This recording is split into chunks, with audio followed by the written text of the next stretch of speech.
Bismillahirrahmanirrahim. Assalamualaikum warahmatullahi wabarakatuh. Alhamdulillah.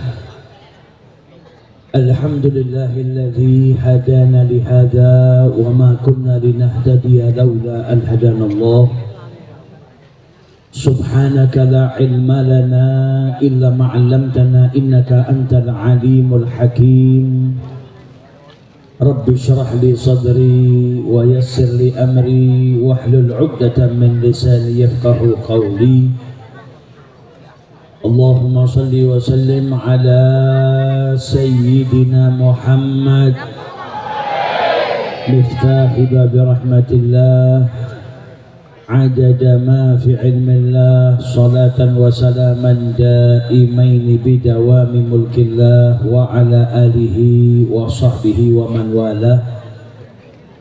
Amma ba'du, hadratal muhtaramin, para alim, para ulama, para habaib, para kiai, wabil khusus sahibul hajah Kiai Fakhruddin Abbas,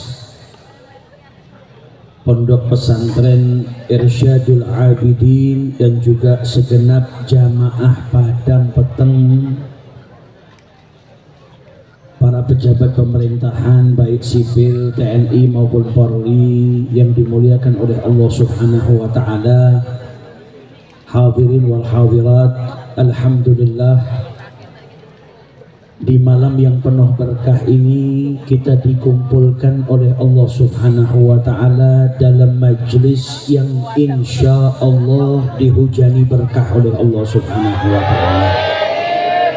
Semoga yang hadir berangkat dari rumah punya banyak dosa, pulang dari majelis ini dosa-dosanya diampuni oleh Allah Ta'ala. Yang dalam keadaan sakit pulang diberi kesembuhan oleh Allah Ta'ala. Yang dalam keadaan kesempitan pulang dilapangkan rezekinya oleh Allah Ta'ala. Yang bawa hajat insya Allah tidak pulang dari majelis ini terkecuali hajat-hajatnya dikabulkan oleh Allah Subhanahu wa taala. Amin ya rabbal alamin. Alhamdulillah, malam hari ini kalau kita mau menghitung kenikmatannya Allah tidak mungkin mampu. Apalagi kalau sampai kita mau bersyukur dengan sebenar-benarnya syukur. Kita sering dengar firman Allah Ta'ala, wa in ta'uddu ni'matallah la tuhsuha. Manusia itu nggak bisa ngitung banyaknya kenikmatan Allah, saking apa, saking banyaknya, dan juga saking banyaknya macam-macamnya. Kita nggak usah bicara tentang kenikmatan mulai dari lahir. Kenikmatan malam hari ini saja yang Allah berikan kepada kita tidak mampu untuk menghitungnya. Malam hari ini panjenengan bisa rawuh ke majelis ini tak lain karena taufik dari Allah Subhanahu wa ta'ala. Panjenengan dibikin sama Allah pengen hadir, kemudian diberikan sama Allah kemudahan untuk hadir. Dan ketika hadir ke majelis ini, panjenengan mendapatkan apa? Ampunan dari Allah Subhanahu wa ta'ala. Sebetulnya kita nggak punya usaha, semua karena rahmatnya Allah Subhanahu wa ta'ala. Malam hari ini kita dikumpulkan sama Allah di taman surga. Kelihatannya panjenengan duduk di pinggir jalan, tapi hakikatnya majelis ini adalah taman surganya Allah Subhanahu wa ta'ala. Nah, nek menungso ketika hidup di dunia niku sering kumpul teng taman surga, maka insya Allah langkahnya menuju ke surga itu lebih dekat. Kalau di dunia sering dikumpulkan oleh Allah di taman surga, insya Allah menjadi petanda kelak di akhirat kita menjadi penduduk surganya Allah Subhanahu wa ta'ala. Amin ya rabbal. Belum lagi yang hadir di majelis seperti ini, dia dapat ampunan dari Allah Ta'ala. Karena malaikat itu setiap ada majelis seperti ini mereka hadir. Kemudian ketika pulang ada pembicaraan antara malaikat dengan Allah. Dan Allah berkata, wahai para malaikatku, saksikanlah aku ampuni dosa-dosa mereka. Terus panjenengan niku nek pengen weruh apa sih manfaatnya hadir majelis zikir, apa manfaatnya ngaji. Yang paling penting yang kita dapatkan banyak manfaatnya, tapi salah satunya apa? Panjenengan ketika hadir ke majelis zikir ngaji itu dapat ampunan dari Allah Subhanahu wa ta'ala. Anni qad ghafartu lahum, saya kata Allah telah mengampuni dosa-dosa mereka semua. Sampai malaikat itu ada yang berkata, ya Rabb, akan tetapi di antara yang hadir itu ada hambamu yang banyak dosa, berlumuran dosa, niatnya mboten ngaji. Innama marra fajalasa ma'ahum, orang yang banyak dosa tadi kebetulan lewat, kemudian ikut duduk, mbah golek berkat, apa golek ikan cane, yang penting niatnya nggak ngaji. Dia lewat ngelihat ikut duduk, apa kata Allah? Walahu ghafartu, dan baginya pula aku ampuni. Lah kalau tidak niat saja kebetulan lewat tapi terus masuk, duduk, ikut zikiran, ikut sholawatan, ikut ngaji, dapat ampunan. Apalagi yang datang dari rumah bawa niat yang banyak. Dan Allah kemudian berkata kepada para malaikatnya, humul qaum la yashqa bihim jalisuhum, mereka itu adalah sekelompok orang di mana yang duduk dengan mereka tidak celaka. Nah, panjenengan yang hidup di akhir zaman seperti ini, zaman yang penuh dengan fitnah, nek pengen selamat, pengen jauh dari celaka, kalau mau duduk, mau nongkrong kemana? Ya datangnya ke majelis zikir. Perkumpulan seperti ini dikatakan oleh Allah humul qaum, mereka adalah sekelompok orang yang duduk di dalamnya. La yashqa bihim jalisuhum, yang duduk bersama dengan mereka tidak akan celaka. Kalau tidak celaka berarti selamat di dunia sampai di akhiratnya Allah Subhanahu wa ta'ala. Kata para ulama, manusia itu di dalam dirinya telah tertanam kebaikan dan juga keburukan. Insan, manusia itu madriyun, di dalam tubuhnya, di dalam dirinya itu tertanam dua hal. Apa? Al khair wa syarr, kebaikan dan keburukan. Nah, niku munculnya nampaknya tergantung dari kumpulannya. Kalau kumpul sama ahlul khair maka nampak kebaikan-kebaikannya. Tapi kalau kumpul sama ahlus syarr, kumpulnya sama orang yang nggak baik, akhirnya yang keluar adalah keburukan-keburukannya. Oleh karena itu Nabi Muhammad kan mewasiatkan kepada kita, almar'u ala dini khalilih, seseorang itu tergantung dari tempat duduknya. Nek teman duduknya wong apik dadi apik, nek teman duduknya orang yang buruk ahli maksiat, ditakutkan apa? Ketularan teman duduknya. Karena manusia itu punya hawa nafsu. Kalau duduknya sama orang-orang yang buruk, nanti yang keluar yang jeleknya. Kadang ada orang duduk sama orang jelek, dianya berubah jadi jelek, lebih jelek dari yang ngajari. Kadang ada yang duduk sama orang baik, ketularan baik, jadi lebih baik daripada orang yang ngajak kebaikan. Nah, panjenengan nek kulino kumpul sama orang ahli majelis, ahli zikir, ahli sholawat, seneng ngaji, maka diharapkan apa? Yang keluar dari dirinya yang baik-baik dan tergolong sebagai orang yang baik. Karena rugi kalau kita sampai hidup di muka bumi ini hanya menggunakan usia kita untuk keburukan-keburukan yang justru itu mendatangkan murka dari Allah Subhanahu wa Ta'ala. Nah, dahulu ada seorang budak zaman riyen niku tesih wonten perbudakan. Budak niku menungso ditumbas. Ada satu budak punya majikan ahli maksiat. Majikannya itu kolektor nopo, kolektor maksiat. Jadi segala macam jenis maksiat itu sudah pernah dilakukan.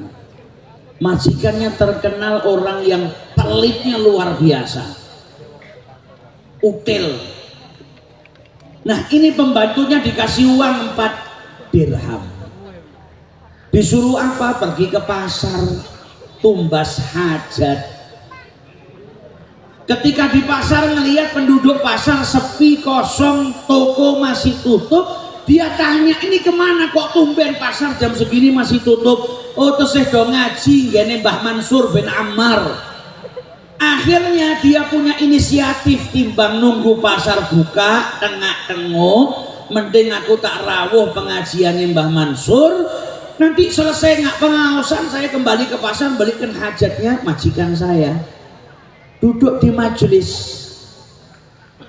Dari rumah niatnya tadi tidak ngaji, kebetulan lewat majelisnya masuk.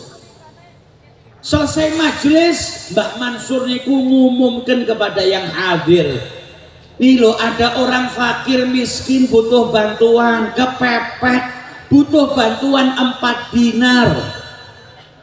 Ini dia tadi bawa uang 4 dinar. Ini ada orang butuh uang 4 dinar. Siapa yang bisa ngasih bantuan, saya doakan dengan 4 doa. Doa niti yang soleh niku mustajab. Doa di majelis yang dihadiri 40 orang lebih, salah satunya ada walinya Allah. Nek ngamini doa, menjadikan doa diijabahi oleh Allah Subhanahu wa Ta'ala. Nah, niki budak boten mikir panjang, langsung ngetungkan tangannya, kula Mbah, saya yang bantu. Padahal bukan duitnya, duitnya majikannya. Loh, namanya bukan santri, budak. Dia tidak ngerti mana yang benar, mana yang halal, mana yang boleh. Angger nekat mawon 4 dinarnya dikasihkan, kemudian didoakan sama Syekh Mansur, kemudian dia pulang ke rumahnya. Majikannya sudah nunggu berjam-jam. Lah kok budaknya balik tangan kosong, ngamuk. Maka budaknya ngasih tahu, sebentar ini ada kisahnya. Kula niki wau teng pasar tutup. Terus saya pergi ke Syekh Mansur, ada yang butuh bantuan, uangnya saya kasihkan supaya saya dapat 4 doa. Nah, majikannya mau neruskan ngamuk niku penasaran. Lah awakmu njaluk donga apa nang Syekh Mansur? Oh, yang pertama saya minta ayyukhallasani Allah minarrik. Saya minta supaya Syekh Mansur doakan saya supaya saya dibebasno. Saya itu sudah capek jadi budak. Kula niki pengen bebas. Nah, riyen niku budak kalau mau membebaskan dirinya ya harus nyambut damel, ngumpul ke duit, nebus dirinya sendiri, sedangkan dia nggak mampu. Lah yang punya budak, majikannya ini orang yang pelit. Ketika dengar apa yang diucapkan, kau minta didoakan apa? Selesai dari perbudakan. Saya pengen jadi manusia yang merdeka. Apa kata majikannya? Anta hurrun liwajhillah. Hari ini engkau saya merdekakan. Tidak saya pungut biaya, semata-mata karena Allah Subhanahu wa Ta'ala. Kaget budak ini. Padahal bebasno budak itu bukan hal yang mudah. Bebasno budak itu seperti jenengan sedekah rumah. Tumbas rumah larang, tumbas mobil larang, terus disedekahkan. Lawung zaman sekarang sedekah 2.000 aja kadang misuhnya 3 dino. Aku mau mlebuke nang tukang parkir kok saiki metu kok ana awakmu. Ribut sama tukang parkir itu diceritakan sampai sebulan. Lah apalagi beli mobil terus dihadiahkan ke orang. Sedekah ini bukan amal yang gampang, apalagi kalau sedekahnya besar. Makanya dalam hadis, dalam makna hadis dikatakan apa? Orang yang bisa bersedekah itu dia seperti orang yang bisa mencabut 70 janggutnya syaitan. Maksudnya apa? Sakit ngalah no setan. Nah dulu penyusun Maulid Simtud Duror ini Habib Ali bin Muhammad Al-Habsyi di salah satu pengajiannya pernah bawakan hadis ini. Nah wonten santrinya yang semangat, wah nek aku sedekah aku iso ngalah ke 70 setan. Kalau begitu saya mau sedekah, pulang ke rumah dia ngambil barangnya mau disedekah, dia mau ambil bojone. Arep diapake kuwi? Anu badhe sedekah.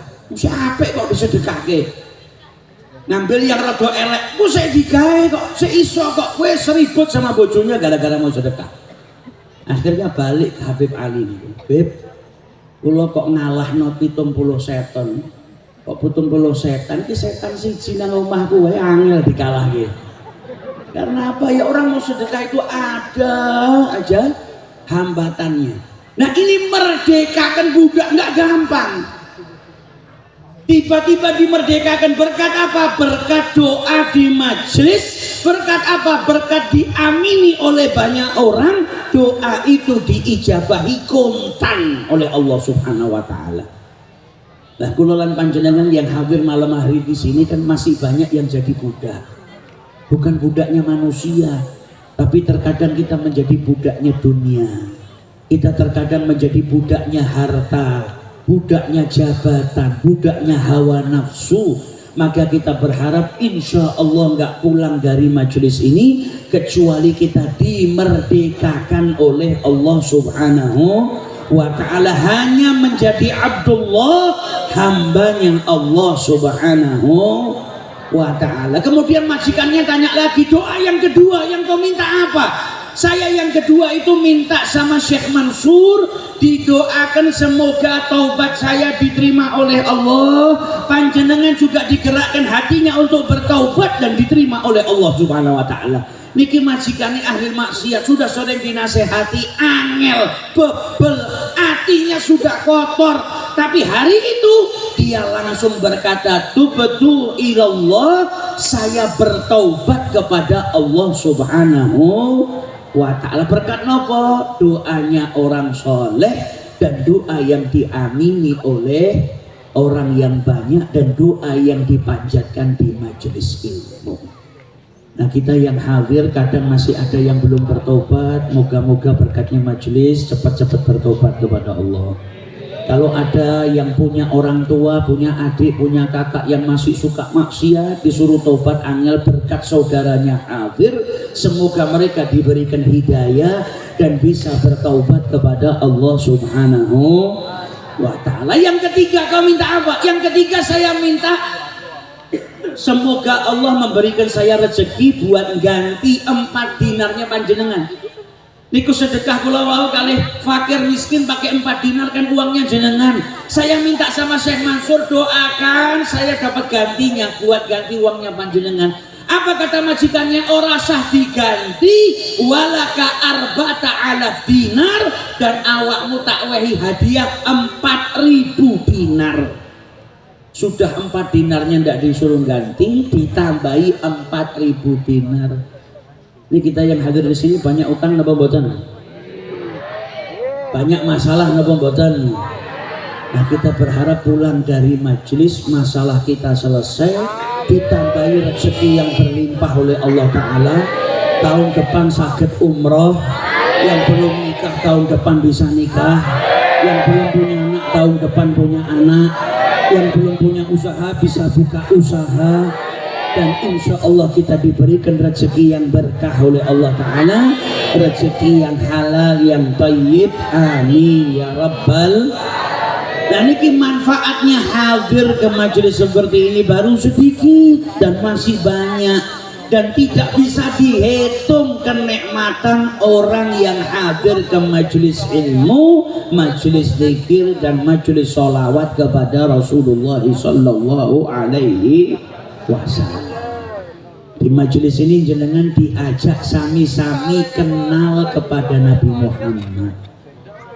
Kita itu kan sering dengar laqad kana lakum fi rasulillahi uswatun, suri tauladani kula lan panjenengan Kanjeng Nabi Tapi kalau kita mau ngikuti Nabi Muhammad tidak kenal dia boten sakit. Nabi Muhammad suri tauladan, kita diperintahkan oleh Allah ngikuti Nabi, maka butuh apa? Butuh kenal, butuh tahu tentang Nabi besar Muhammad sallallahu alaihi wasallam. Akhlaknya Nabi Muhammad niku pripun sih? Dan kula lan panjenengan saged nyontoh. Kemudian dawuh-dawuhe Kanjeng Nabi niku napa mawon, wasiatnya Nabi Muhammad itu apa? Nabi Muhammad niku ngewasiatke kula lan panjenengan, man kana yu'minu billahi wal yaumil akhir falyakul khairan aw liyasmut. Kanjeng Nabi niku ngewasiati kula lan panjenengan, barang siapa yang beriman kepada Allah dan hari akhir, hendaknya apa? Berkata yang baik atau diam. Artinya apa? Manusia itu kalau mau bicara disuruh mikir sama Allah. Kalau pembicaraannya ngandung manfaat, datangkan pahala dari Allah, maka ucapkan. Kalau pembicaraannya itu tidak ada manfaatnya, lebih baik diam. Kalau sampai pembicaranya itu ngandung perbuatan dosa, maka diamlah. Itu yang diperintahkan sama Nabi Muhammad. Jangan jadi kita orang yang rugi. Loh, dalam pembicaraan saya tidak ada haramnya, tapi datangkan pahala juga tidak. Baiknya bagaimana? Diam. Lah kan halal nggak haram. Iya memang halal, tapi ada buang-buang waktu. Sedangkan waktu manusia itu modal utama yang Allah berikan kepada kita. Maka wasiatnya Nabi apa? Nek meh ngomong, hendaknya mengucap yang baik.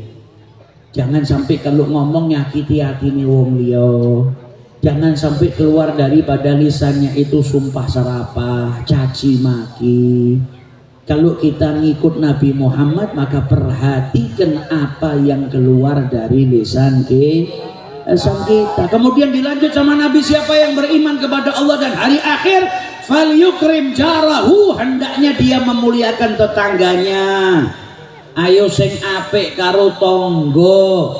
Jangan kalau tonggo dapat nikmat kita malah iri. Jangan sampai tonggo itu kalau butuh sesuatu kita nggak bantu.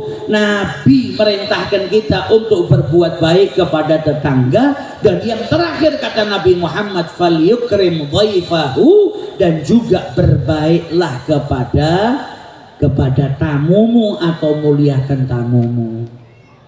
Nah ini ajarannya Nabi itu kalau diterapkan tidak ada orang yang berselisih. Karo tonggo apik, karo tamu apik, jaga lisan berarti sama orang lain nggih apik.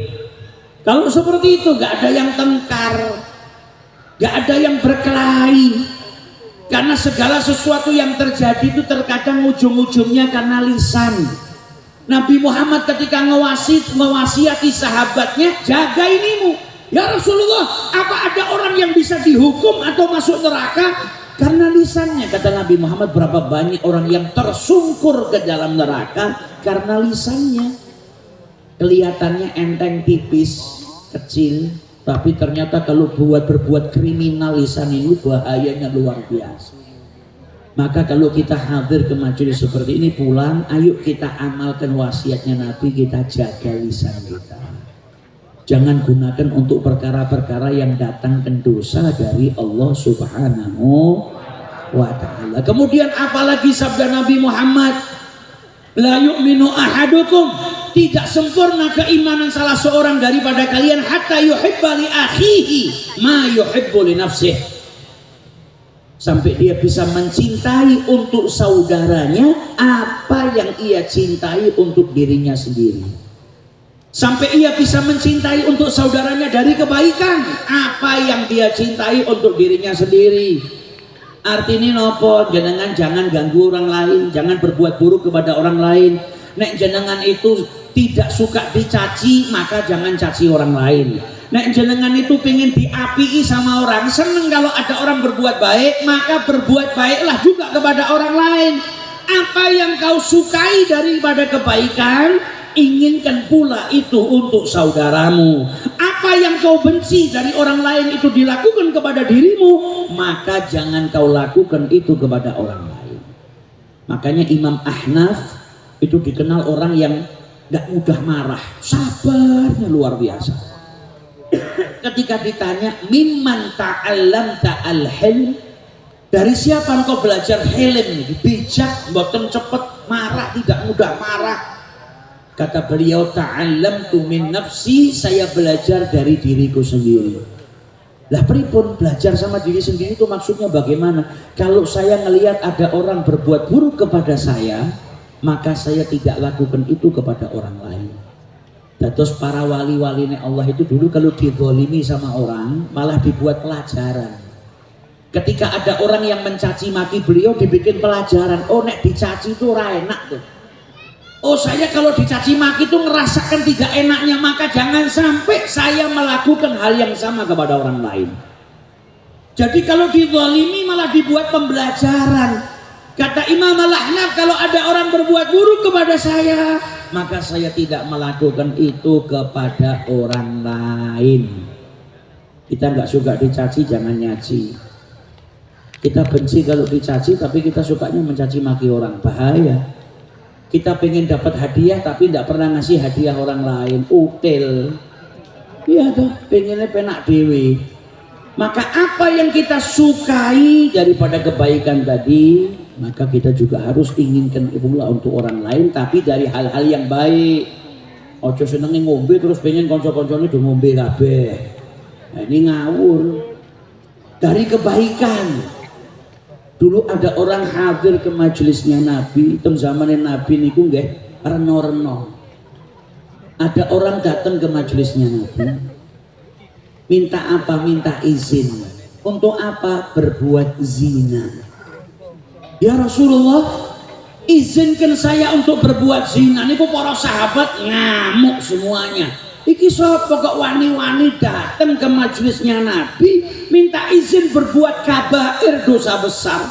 Tapi namanya orang kalau sudah dikuasai sama hawa nafsunya, akal sehatnya hilang. Manusia itu kalau sudah nafsunya menguasai, akal sehatnya hilang. Makanya ketika nafsunya sudah selesai, baru mikir, mang aku nek ketangkep, mang aku nek ketemu, wah mulai mikir. Karena akal sehatnya sudah balik. Sebelumnya tidak punya akal sehat.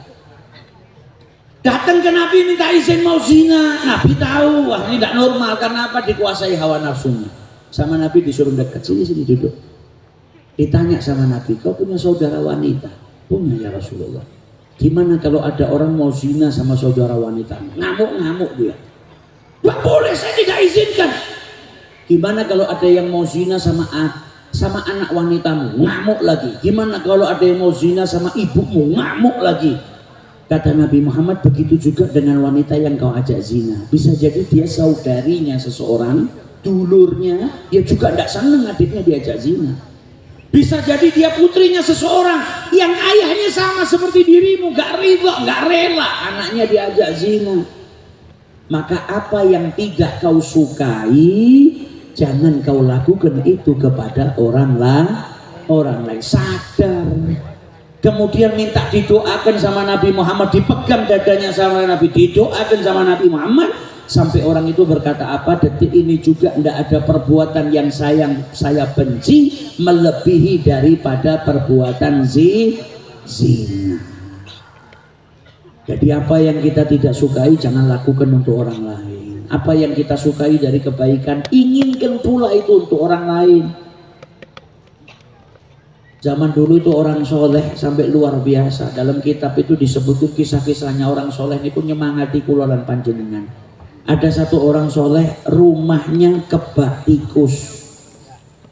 Tikusnya banyak. Ada dayoh konconya datang merdayoh ke rumahnya ngasih tahu, wah mending awakmu miara kucing. Biasanya tikus itu kalau di rumah ditaruh kucing, dipiara kucing, tikus itu wedi. Sama yang punya rumah, enggak, saya enggak mau. Lah kenapa kok enggak mau? Kan kau tadi mengeluh rumahmu banyak tikus. Kalau saya miara kucing, nanti tikus-tikus itu akan lari ke rumah tetangga saya. Sebagaimana saya enggak suka rumah saya banyak tikusnya, saya juga harus enggak suka kalau rumah tetangga saya banyak tikusnya. Sampai seperti itu. Beda sama tonggo hari ini. Kalau perlu rumahnya tonggo kemasukan ulo, 201 tonggone mati sakarepnya. Lho kene mira kucing kok tikus-tikuse mlebu nggone mak tanggamu ben sak mbak-mbakane tikus mlebu ora apa-apa. Hari ini seperti itu. Hari ini berapa banyak orang lewat rumah tetangganya malam, pintunya belum ditutup, kendaraannya mungkin kuncinya nyantol. Kalau orang dulu dikatuk, deleng tutupin rumahmu, kunci kendaraannya di inggil. Kenapa hari ini ndak beno hilang ben kapok. Malah gitu, kepeduliannya sudah semakin berkurang. Padahal Nabi ngajarkan kepada kita untuk saling mencintai. Nek dulurmu wong Islam berarti saudara seagama, cintai. Kalau engkau saudaramu tidak seagama, kau saudara sebangsa, maka jagalah hubungan itu, jangan sampai kita terpecah belah. Hari ini kita sangat mudah untuk dipecah belah, apalagi bentar lagi kita masuk musim politik. Kadang beda kelambi tawuran, kadang beda pilihan aja sudah berkelahi. Padahal kita ini bersaudara. Para pendiri bangsa ini juga nggak mau kita terpecah belah. Maka jangan sampai perbedaan itu menjadikan kita saling bermusuhan. Mosok ben 5 tahun sekali bapak padu karo anaknya. Engkau jamaah pengajian pecah dewi-dewi gara-gara beda pilihan.